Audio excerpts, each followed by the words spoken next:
자, 우리 지난 시간에 선생님이 친구들하고 처음으로 온라인 수업을 해봤었는데 선생님이 온라인 수업을 좀 평가해보니까 선생님 눈빛이 너무 불안하다. 왜냐면 선생님이 카메라를 찍는 게 익숙치가 않으니까 여기 봤다가 여기 봤다가 여기 봤다가 아, 눈이 너무 불안하다. 애들이 너무 불안함을 느낄 것 같다. 그건 이상한 사람으로 생각할 것 같다. 근데 이제 그런 게 아니라 조금 익숙치가 않다. 그래서 오늘은 최대한 마이크를 보면서 얘기를 하는 게 목표입니다. 친구들도 조금 이해를 해주고 즐겁게 수업을 해보도록 하겠습니다.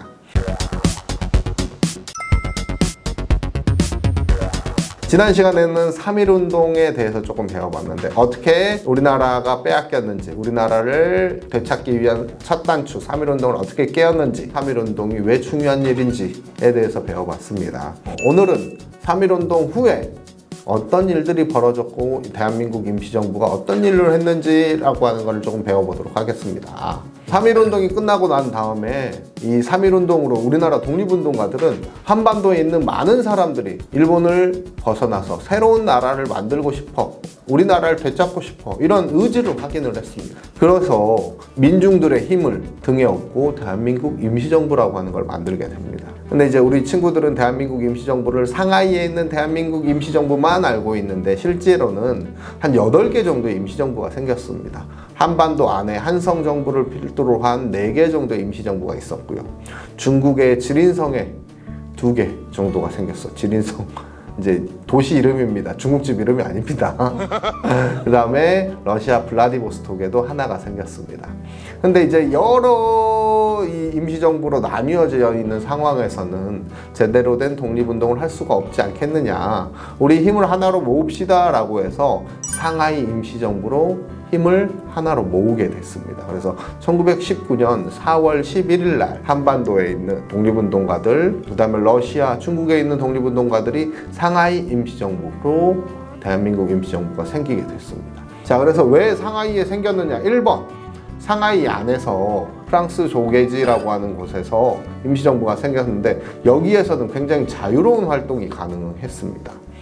일본 사람들 같은 경우에는 이 한반도 안에서, 그 다음에 또 프랑스 안에서 일본 경찰들이 상하이에서 움직이면서 많은 사람들을 잡아가고 그랬었는데 이 프랑스 조계지에서만큼은 프랑스 사람들이 야, 너네 왜 우리 조계지에서 함부로 사람을 잡아가냐 라고 항의하고 이제 의견을 얘기하면은 많은 사람들이 다시 풀려날 수가 있었답니다. 그래서 자유로운 상하이에서 임시정부의 활동이 시작이 됐습니다.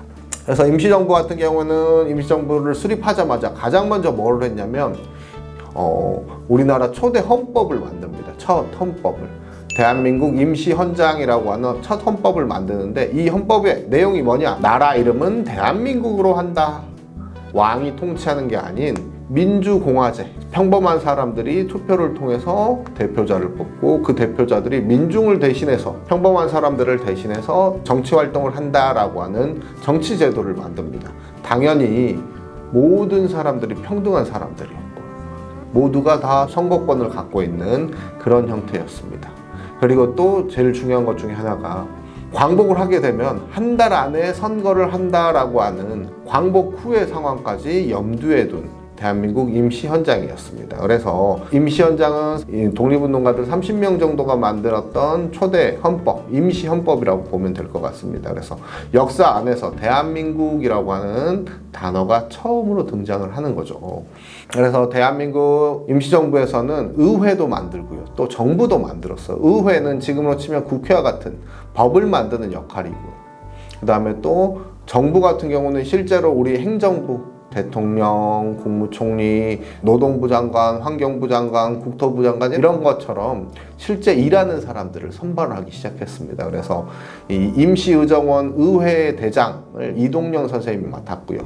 국무총리는 이승만, 내무총장은 안창호 선생님, 지금으로 치면 외교부 장관은 김규식 선생님. 근데 이 김규식 선생님 같은 경우 이미 파리에서 파리 강화회의에 참가하고 있는 상황이었습니다.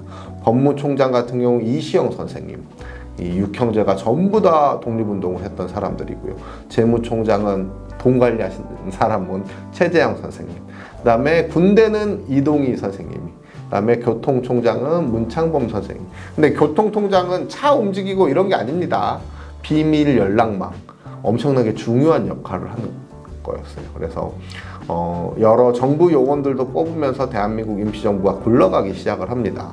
그래서 대한민국 임시정부 같은 경우는 초기에는 외교활동을 위주로 독립운동을 펼쳐나갔습니다. 파리 강화회의에 참가했던 김규식 선생님이라고 하는 분이 계셨는데요. 김탕, 여운홍 선생님, 김규식 선생님 이런 선생님들이 세계 1차 대전이 끝나고 난 다음에 승전국들이 패전국을 어떻게 할 것인지 또 패전국의 식민지를 어떻게 할 것인지에 대한 논의를 하는 자리였어요.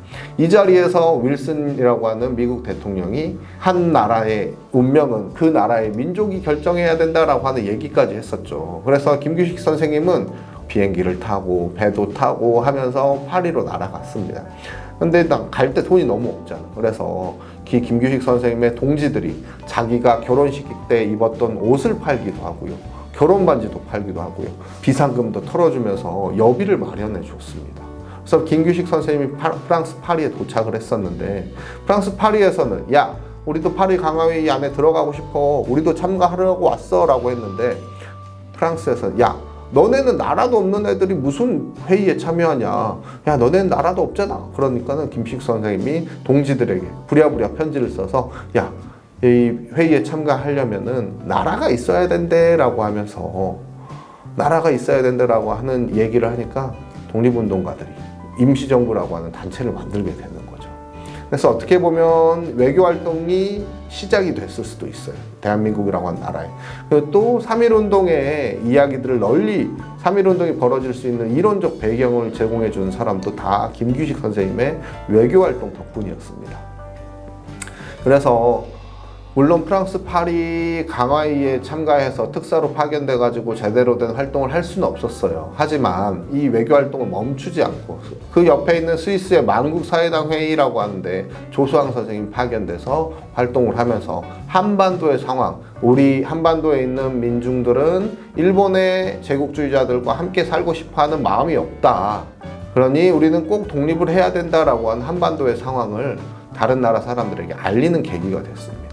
임시정부의 외교적인 활동이 굉장히 중요했어요. 또 우리 친구들이 가장 좋아하고 또 독립운동가들을 알게 되는 의열투쟁 활동들, 일본의 정치인들, 일본의 군인들을 암살하거나 조선 총독부나 일본 황제한테 폭탄을 던지는 활동들도 많이 했었는데요. 예를 들면은 임시정부의 한인애국단, 이봉창 선생님, 윤봉길 선생님 폭탄을 던지는 이런 사건들, 또 의열단이라고 하는 단체도 있었습니다. 약산 김원봉 선생님이 만든 단체인데 조선 총독부에다가 폭탄을 던진다든지 부산경찰서에다가 폭탄을 던진다든지 이런 의열투쟁을 하던 활동들도 했었는데 임시정부에서는 이 의열단들 그 다음에 대한애국단에게 굉장히 많은 지원을 했었습니다. 그런데 이런 소규모 활동으로는 제대로 된 독립운동을 할 수가 없겠다라고 생각한 대한민국 임시정부에서는 군사활동을 차차 벌여나가기 시작합니다. 육군무관학교라고 하는 단체를 만들어서 우리나라 군인들, 장교를 만들기도 하고요. 1941년에는 광복군을 만듭니다. 군대를 만들고 나서 세계 2차 대전에 참전을 해요. 독일과 일본에게 선전포고를 하고 버마 전선, 그 다음에 동남아시아에 있는 전쟁에 뛰어들면서 연합군의 일원이 돼서 전쟁을 수행하게 됩니다. 이 군사활동을 한 결과 세계 2차 대전이 끝나고 나서 일본이 패망한 다음에 한반도가 독립할 수 있는 계기를 마련해도 큰 사건이라고 볼 수가 있습니다. 그래서 우리나라는 이 대한민국 임시정부에는 정치, 경제, 사회, 문화, 군사적인 활동, 의열투쟁들 다양한 활동을 벌이면서 우리 한반도에 있는 사람들은 일본으로부터 독립하길 원한다라고 얘기를 많이 했었어요. 근데 이런 활동들이 쉽지만은 않았습니다. 왜냐? 일단은 너무 가난해. 너무 먹을 게 없어요. 그래서 이 독립운동가들 같은 경우에는 먹을 게 너무 없어서 이 김구 선생님의 어머니자 독립운동가 강낙원 선생님이 임시정부의 안살림을 다 맡아서 했었는데 먹을 게 너무 없으니까 중국 시장에 나가가지고 배추 다듬은 거, 그러니까 겉에 거는 막 시들시들 하잖아요. 그럼 다 떼가지고 버리는데 그런 것들을 다 수거해 와서 시들은 부분은 떼어내고 이런 거 가지고 김치 만들어 먹고 된장국 끓일 때도 넣고 이렇게 너무 힘들게 살았었습니다. 그런데 몸도 힘들고 먹을 것도 제대로 없고 입을 것도 제대로 없고 잠잘 것도 제대로 없는데 끝까지 독립운동을 하려고 했었죠. 이 광낙원 선생님 같은 경우에는 생일날 독립운동가들에게 이보게들 나 생일 선물로 좀 돈을 주게나 돈으로 내가 생일 선물을 받겠네 라고 해서 독립운동가들이 돈으로 이렇게 생일 선물을 드렸는데 황당호 선생님은 그거를 권총 2자루로 바꾸셨습니다. 나는 한반도로 돌아가겠네. 임시정부 안에서 모든 것이 돈인데 먹고 입고 할 것도 다 돈인데 이 늙은 할머니와 김구의 어린 아들들이 식량을 축내고 있으니 나는 한반도로 돌아갈 테니까 이 권총 2자루로 끝까지 독립운동을 하고 오게라고 하는 요청을 하게 됩니다.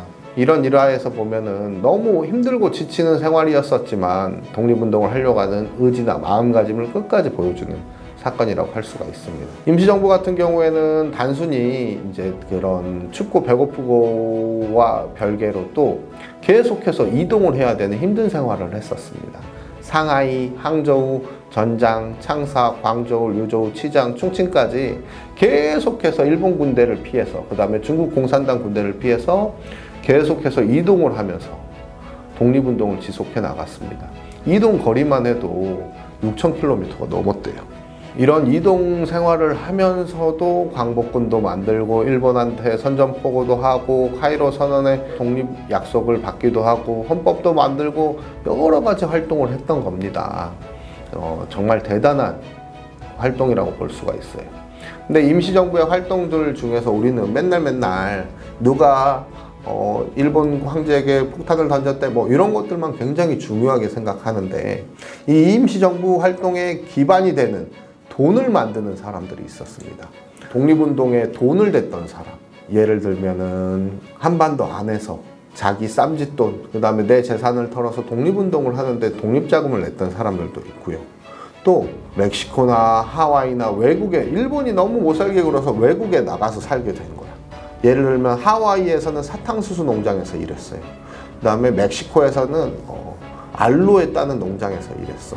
정말 힘들고 지친 노동을 하면서도 이 자신의 월급의 일부를 떼서 우리나라 독립운동 하는데 좀 써달라라고 하면서 독립자금을 보태줬던 사람들이 있습니다. 그런 사람들의 지원 덕분에 독립운동을 계속할 수가 있었던 겁니다. 그리고 또 독립운동가들 중에서 한 부류를 좀 더 소개해주고 싶은데 우리 친구들은 아까도 얘기했지만 총을 쏘고 폭탄을 던지고 이런 사람들만 너무 많이 알고 있는데 그런 사람들의 기반이 됐던 사람들 예를 들면 정정화 선생님이라고 하는 독립운동가가 있습니다.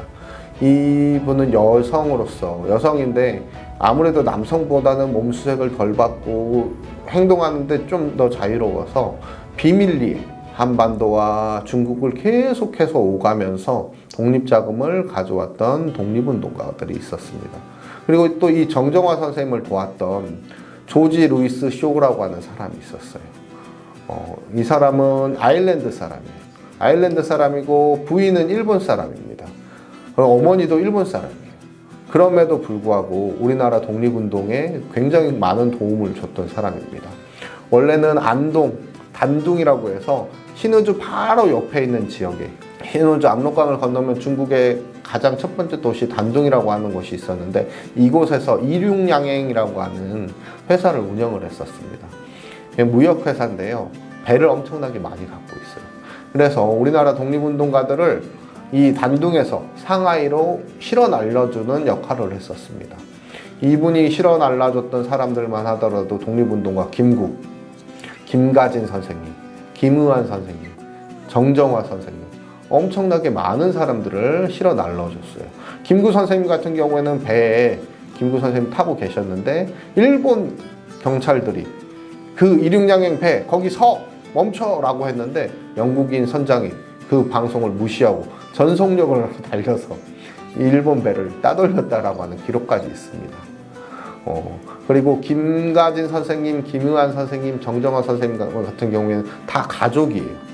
김의환 선생님의 아버지가 김가진이고요.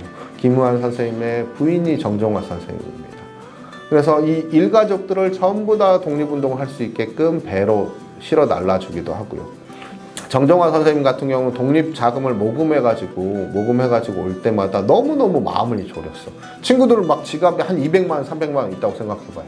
엄청나게 겁이 나겠지. 나 아빠한테 받고 엄마한테 받고 합법적으로 받은 거야. 그럼에도 돈이 많으면 불안할 건데 일본이 독립운동을 한다고 했을 때 이 돈을 수색하면 어떻게 될까요? 돈을 뺏기는 것뿐만 아니라 내 신변의 위협이 생길 수도 있습니다. 근데 이 정정화 선생님은 이 돈을 모금해서 압록강을 건너서 조지 루이스 쇼가 운영하는 이륙양행 배를 탈 때까지 너무너무 마음을 졸였대요. 그래서 이 정정화 선생님이 쓴 장강일기라고 하는 책에 보면은 어떤 얘기가 나오냐면, 이 독립자금을 운반할 때 마음이 너무너무 힘들었었는데 이륙양행 배를 타기만 하면 마음이 놓였다. 이 이륙양행 배를 타기만 하면 상하이로 안전하게 갈 수 있었기 때문이다 라고 하는 기록을 남겨뒀습니다. 그래서 어떻게 보면은 이륙양행이라고 하는 곳은 독립운동가의 휴식처이자 안전한 공간, 마음을 놓아주게 하는 공간이었습니다. 근데 이 일본이 조지 루이스 쇼라고 하는 사람이 이륙양행이 너무 눈에 가신 거예요. 그래서 어떻게든 이 이륙양행을 조지 루이스 쇼를 잡아가기 위해서 굉장히 큰 노력을 했었는데 실제로 4개월간 감옥에 가둔 적도 있습니다. 근데 영국 정부가 가만두지 않았어. 야, 너네 뭔데 우리나라 사람들을 잡아가냐. 야, 당장 풀어줘라 라고 해서 영국 정부와 의회가 압박하고, 또 신문 기자들이 야, 일본은 불법적으로 우리나라 사람 잡아갔는데 어떻게 됐는지도 모른다. 지금 고문을 했는지도 안 했는지도 모른다. 야, 프랑스 이런 일이 있는데 너네는 가만히 있을 거냐. 미국아 좀 도와줘라. 이렇게 국제적인 여론을 만들어서 조지 루이스 쇼가 결국에는 풀려나게 됩니다. 그래서 이런 사람들의 도움, 활동들, 연통부, 교통국의 활동들이에요. 이런 것들이. 그래서 아까도 얘기했지만 교통국은 단순히 차 운전하고 이런 것들이 아니라 몰래 비밀 연락망을 통해서 독립운동을 하는데 돈을 가져오던 그런 활동들을 했던 사람들입니다. 어떻게 보면은 주인공이 있게, 독립운동가들 주인공이 있게 하는 조연이라고 할 수가 있어요. 근데 이제 너무 이 돈을 어떻게 모금해 왔는지, 이렇게 모금해 왔는지는 좀 드라마틱한 요소들이 떨어지니까 우리 친구들이 배울 때는 좀 재미가 없어. 그리고 또 극적이지 않으니까 또 독립운동가들의 이야기를 이제 좀 재밌는 걸 만들 때는 좀 빠지는 경우가 많이 있습니다. 그런데 선생님은 이런 연통부 활동들, 교통국 활동했던 사람들의 활약상을 더 많이 알아주는 것도 좋다고 생각을 합니다. 그래서 임시정부의 활동들에 대해서 조금 알아봤습니다. 자, 이렇게 알아보고 우리 수업 마무리하도록 하겠습니다.